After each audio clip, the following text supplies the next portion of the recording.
Welcome to this series of virtual university mid term exams preparation. ये virtual university की mid term की preparation series की video है। Complete series इस channel के ऊपर अपलोड की जा रही है और आज की वीडियो के अंदर आपको MGT 101 की मिड टर्म की प्रिपरेशन के लिए सॉल्व पेपर करवाया जा रहा है, जिसके अंदर आपको इंपॉर्टेंट सॉल्व क्वेश्चंस भी करवाए जा रहे हैं और सॉल्व MCQs भी करवाए जा रहे हैं। तो शुरू करते हैं आज के इस ट्यूटोरियल को। तो पहले सॉल्व MCQs है, इसके बाद फिर सॉल्व क्वेश्चन एंड आंसर भी आपको करवाए जाएंगे। तो इसमें पहला ये कि विच ऑफ द फॉलोइंग जितने भी ऑप्शन दिए गए हैं उनमें से एक जो है वो इन्वेस्टमेंट होती है बिज़नेस के अंदर, और वो इन्वेस्टमेंट करता कौन है? ऑनर्स करते हैं, तो वो कैपिटल होता है। जब ऑनर ख़ुद से पैसा लगाते हैं बिज़नेस में, उसको हम कैपिटल कहते हैं। उसके बाद ये कि विच टाइप ऑफ बिज़नेस, इनमें से कौन सा बिज़नेस ऐसा होता है कि ऑनर और उसका बिज़नेस उनको सेम कंसिडर किया जाता है, और ये कानून की रोशनी में ऑनर और बिज़नेस दोनों सेम है। ये सॉल्व प्रोप्राइटरशिप के अंदर होता है, जो एक ही ऑनर का बिज़नेस होता है। उसके बाद कि विच ऑफ द फॉलोइंग, इनमें से कौन सा जो है वो एग्जाम्पल है रेवेन्यू की बिजनेस एंटरप्राइजेस के अंदर, यानी कि इनकम की एक तरह से एग्जाम्पल है। वो है कमीशन रिसीव, जो कमीशन मिला वो। और उसके बाद ये कि which of the following system of recording, इनमें से कौन सा जो है वो सिस्टम रिकॉर्ड करने का ट्रांजेक्शन वो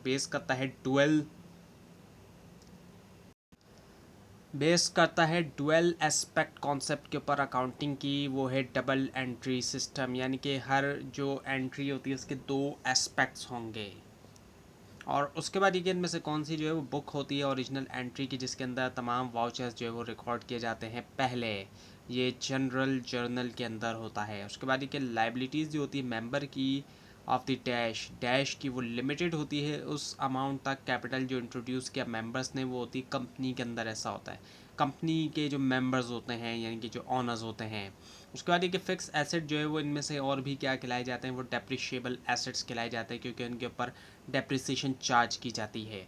उसके बाद ये which of the following account, इनमें से कौन सा अकाउंट जो है वो क्रेडिट होगा जब इंटरेस्ट जो है कैपिटल के ऊपर चार्ज किया जाएगा डिस्ट्रीब्यूशन ऑफ प्रॉफिट के अगेंस्ट? वो है पार्टनर्स का कैपिटल अकाउंट। और उसके बाद ये व्हेन द कैपिटल, जब कैपिटल फिक्स होते हैं, इनमें से कौन सा जो है वो अकाउंट डेबिट किया जाएगा ड्राइंग जबकि पार्टनर्स ने वो किया जाएगा इंडिविजुअल पार्टनर्स करंट अकाउंट।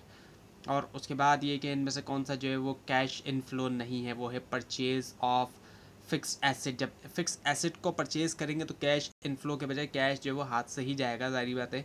इसके मुकाबले में जब सेल करेंगे इनफ्लो होगा, डिबेंचर इशू करेंगे तब भी इनफ्लो होगा, और कैश जो आता है बिजनेस ऑपरेशन से तब भी इनफ्लो होगा। लेकिन जब परचेज करेंगे कोई चीज़, चाहे एसेट करें या कुछ भी, तो वो इनफ्लो नहीं आउटफ्लो होगा। उसके बाद ये इनमें से कौन सा बिजनेस पब्लिश करता है फाइनेंशियल स्टेटमेंट्स को? वो पब्लिक लिमिटेड कंपनी करती है।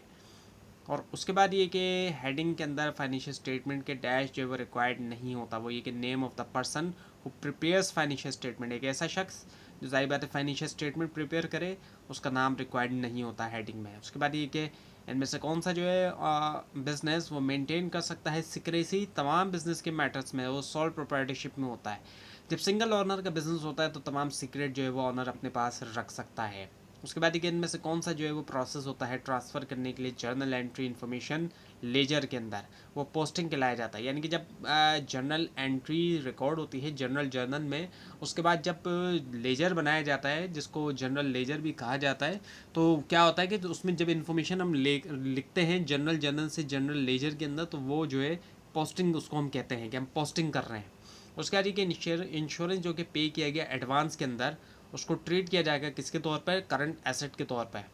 सो इंश्योरेंस पेड असल में प्रीपेड जो है इंश्योरेंस, या फिर जिसको हम प्रीपेड एक्सपेंस कहते हैं, ये तमाम जितने भी हम एडवांस में पे करते हैं, जितने भी एक्सपेंसेस को हम एडवांस में पे करते हैं, ये तमाम करंट एसेट्स के अंदर आ जाते हैं। अब चाहे इंश्योरेंस पेड इन एडवांस हो या फिर रेंट पेड इन एडवांस हो, या कोई भी प्रीपेड किस्म की चीज़ हो। उसके बाद इनमें से कौन सा जो है वो उसको कंसिडर नहीं किया जाएगा कंपोनेंट के तौर पर कॉस्ट ऑफ स्टॉक के? वो है सैलरीज ऑफ सेलिंग स्टाफ्स। और उसके बाद इनमें से कौन सा डॉक्यूमेंट जो है उसके अंदर रूल्स और रेगुलेशन होती है इंटरनल मैनेजमेंट के लिए कंपनी की? वो है आर्टिकल ऑफ एसोसिएशन। और उसके बाद ये कि जब ओपन किया जा रहा है स्टॉक, जब ओपनिंग स्टॉक 50,000 है, क्लोजिंग जो है वो 60,000, cost of good sold 2,20,000। So stock turnover ratio क्या है, क्या होगा? 4 टाइम्स। उसके बाद ये कि इनमें से कौन सा अकाउंट डेबिट करेंगे जब लेबर कॉस्ट चार्ज की जाती है प्रोडक्शन को? वो है लेबर कॉस्ट अकाउंट। उसके बाद इनमें से कौन से जो है वो टाइप है जनरल लेजर की, वो टी अकाउंट होता है, टी अकाउंट बनता है जनरल लेजर का। उसके बाद देखिए जनरल ऑफिस एक्सपेंसेस चार्ज किए जाते हैं इनमें से किस हेड को, एडमिनिस्ट्रेटिव एक्सपेंसेस को। और उसके बाद देखिए बैलेंस शीट आइटम जो कि रिप्रेजेंट करे रिसोर्स जिनको इन्वेस्ट किया ऑनर ने, वो जाना जाता है इनमें से किसके तौर पर, ऑनर्स इक्विटी के तौर पर। उसके बाद इनमें से कौन से फिक्स एसेट जो है वो नॉर्मली अप्रिशिएट होता है पैसेज ऑफ टाइम के साथ, वक्त के साथ वो लैंड होती है। उसके बाद इनमें से कौन सा स्टेटमेंट जो है वो डिटेल है ट्रांजेक्शन की किसी के अकाउंट के अंदर जिसको प्रोवाइड किया बैंक ने, वो बैंक स्टेटमेंट होता है। उसके बाद इनमें से कौन सा जो फाइनेंशियल स्टेटमेंट नहीं है वो ऑडिट रिपोर्ट होती है। और उसके बाद ये कि अगर कैपिटल जो है वो कैपिटल फिक्स हैं पार्टनर्स के। अच्छा, अब ये क्वेश्चन एंड आंसर जो है वो शुरू हो चुके हैं, जो सब्जेक्टिव क्वेश्चन एंड आंसर है। अगर कैपिटल जो है वो पार्टनर्स के फिक्स हैं सो पास करें जर्नल एंट्रीज इनके लिए जो बताया जा रहा है आपको कि जो ड्राइंग की पार्टनर्स ने, इसके अलावा एक्सेस ड्रॉन अमाउंट जो है वो रिटर्न किया पार्टनर ने, और जो प्रॉफिट डिस्ट्रीब्यूशन किया गया पार्टनर के दरमियान। पहले जो है ड्राइंग मेड बाय पार्टनर, तो इसकी एंट्री कुछ इस तरीके से बनेगी कि पार्टनर का करंट अकाउंट डेबिट हो गया, जबकि कैश या बैंक अकाउंट जो है ज़ाहिर बात है कैश या बैंक के ज़रिए किया जाएगा तो उसको हम क्रेडिट जो है वो कर देंगे। अब ये कि excess drawn amount is return by partner, तो अब इसके लिए हम क्या करेंगे, कैश जो वापस आ रहा है, तो अब जाहिर बात है वापस कैश आ रहा है या बैंक से आ रहा है पैसा, तो वो जो है उसको डेबिट कर दिया जाएगा। और पार्टनर्स का करंट अकाउंट जो है उसको हम यहाँ पर क्रेडिट कर देंगे।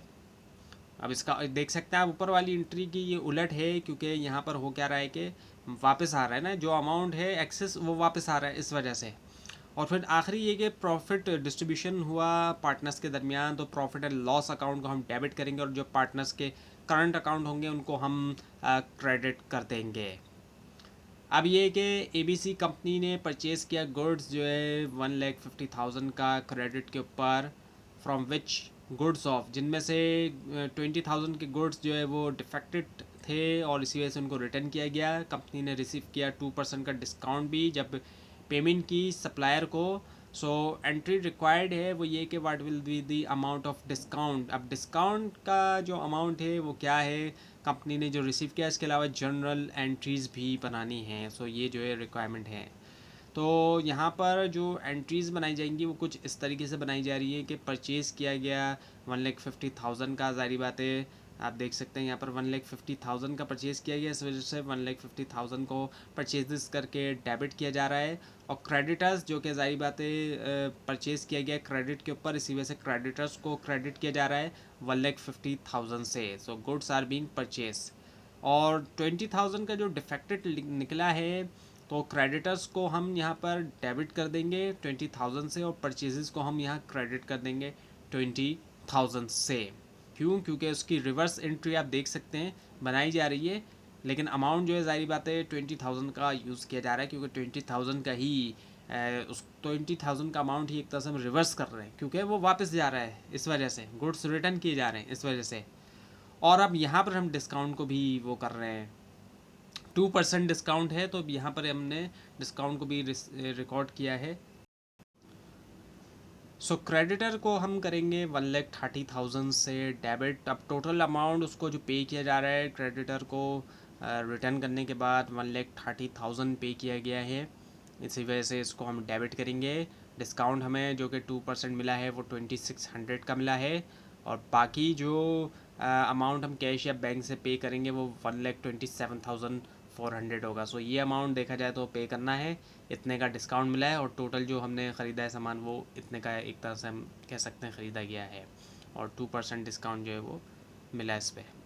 अब ये कि एक्स और वाई जो है वो थे पार्टनर एक बिज़नेस के अंदर, और प्रॉफिट रेशियो कुछ इस तरीके से था 3:1 का, और उनके कैपिटल कुछ इस तरीके से थे जैसे कि 30,000 और 10,000, और उन्होंने अर्न किया नेट प्रॉफिट जो है 1,60,000 का। मिस्टर वाई जो है उनको सैलरी के लिए इंटाइटल हुए 200 रुपीज़ की। और प्रिपेयर करें आपने क्या करना है प्रॉफिट डिस्ट्रीब्यूशन अकाउंट एक्स और वाई पार्टनरशिप का। एक्स और वाई के जो शेयर्ड है रेशियो वो कुछ 3:1 है। एक्स का कैपिटल 30,000 जबकि वाई का capital 1 lakh, sorry 10,000, net profit 160,000, Mister Y की salary 200 and title to investment. अब जो टोटल जो कैपिटल बनता है हम देखते हैं दोनों का, वो 40,000 बन जाता है। अब जो प्रॉफिट हम डिस्ट्रीब्यूशन करेंगे वो कुछ इस तरीके से करेंगे कि एक्स का जो प्रॉफिट है, तो जब भी हम प्रॉफिट डिस्ट्रीब्यूट करते हैं तो कुछ इस तरीके से हम करेंगे कि जो टोटल अमाउंट होता है कैपिटल का, उसको हम नीचे रखते हैं डिनोमिनेटर के तौर पे, और ऊपर हम रखते हैं न्यूमरेटर में जो उस पार्टनर का होता है अमाउंट, और फिर मल्टीप्लाई करेंगे हम जो टोटल प्रॉफिट है उससे, हमारे पास 120,000 आ जाएगा एक्स का प्रॉफिट डिस्ट्रीब्यूशन में। और इसी तरह से वाई में टोटल कैपिटल को नीचे रखा हमने, और जो वाई का कैपिटल है उसको हमने ऊपर रखा, मल्टीप्लाई कर देंगे अमाउंट ऑफ प्रॉफिट से, और तो हमारे पास जो है वो 40,000 जो है वो आ जाता है।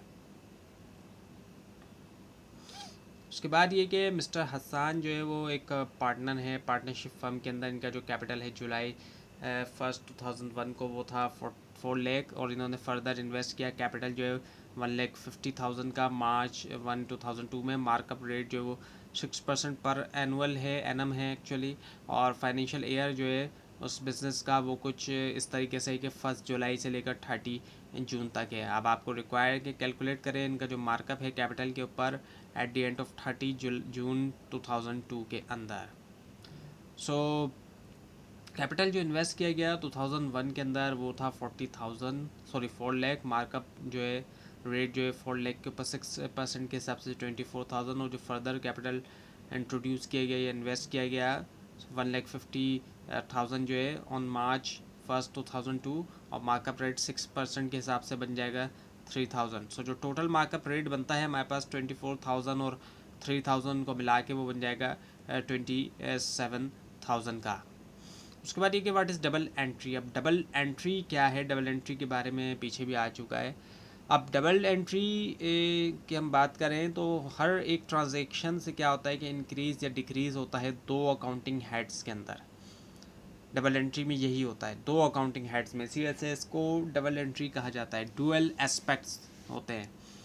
सो बुक कीपिंग करते हुए हमें शो करना होता है इन दो फैक्ट्स को हर side in on each of the two relevant account, जो दो रिलेवेंट अकाउंटिंग हेड हैं। सो इंक्रीज या डिक्रीज़ होना वो होता है ट्रांजैक्शन की वजह से, दो अकाउंटिंग हेड में उसको रिकॉर्ड किया जाता है डेबिट और क्रेडिट के अंदर। सो डेबिट होगी एक चीज़ और एक चीज़ होगी क्रेडिट होगी जब कभी भी कोई भी ट्रांजैक्शन होगी। सो जो कोर कॉन्सेप्ट है डबल एंट्री का वो ये है कि हर ट्रांजैक्शन को ट्वाइस रिकॉर्ड किया जाएगा। दो इफ़ेक्ट होंगे हर ट्रांजैक्शन के। जैसे कोई चीज़ अगर ख़रीदी जा रही है ऑफिस के अंदर रीसेल करने के लिए, तो परचेजेस को डेबिट करेंगे, और कैश पे ख़रीदा है तो कैश को क्रेडिट कर देंगे। तो एक तरफ कैश क्रेडिट हो रहा है और परचेजेस जो है वो डेबिट हो रहा है। अब ये कि what is trade discount. Trade discount क्या है? ये डिस्काउंट होता है जो कि ऑफ़र करते हैं सेलर उसके कस्टमर को इससे पहले कि इंटर हों वो ट्रांजैक्शन में उनके साथ। ट्रेड डिस्काउंट जो है वो हमेशा ऑफ़र किया जाता है, जो कि बेस करता है कुछ पॉलिसीज़ के ऊपर। वो ये कि बल्क परचेज डिस्काउंट होना, रेगुलर कस्टमर डिस्काउंट होना, और सीज़न एंड जो है डिस्काउंट होना। और उसके बाद ये कि कैसे हम डिफ़ाइन कर सकते हैं जर्नल को। अब जर्नल जो होता है ये पहली बुक होती है अकाउंटिंग साइकिल के अंदर। सबसे पहले जो कुछ रिकॉर्ड किया जाता है वो जर्नल में किया जाता है, जो कि प्राइमरीली तौर पर रिकॉर्ड किया जाता है तमाम फाइनेंशियल इन्फॉर्मेशन जो एक एंटिटी को। और जर्नल जो है वो फर्स्ट बुक ऑफ अकाउंट है, इसी वजह से जाना जाता है बुक ऑफ प्राइमरी एंट्री या फिर बुक ऑफ ओरिजिनल एंट्री के तौर पर भी। तो ये थी आज की वीडियो। आपको इस बारे में कोई क्वेश्चन है, खासतौर पर इसमें कोई मिस्टेक दिखाई दे ज़रूर हाईलाइट कीजिए, और इस पूरी सीरीज़ को देखने के लिए और मिड टर्म एग्जाम्स की प्रिपरेशन के लिए इस चैनल को सब्सक्राइब कीजिए, बेल आइकन के ऊपर क्लिक कीजिए। Thanks for watching this video and best of luck for your exams.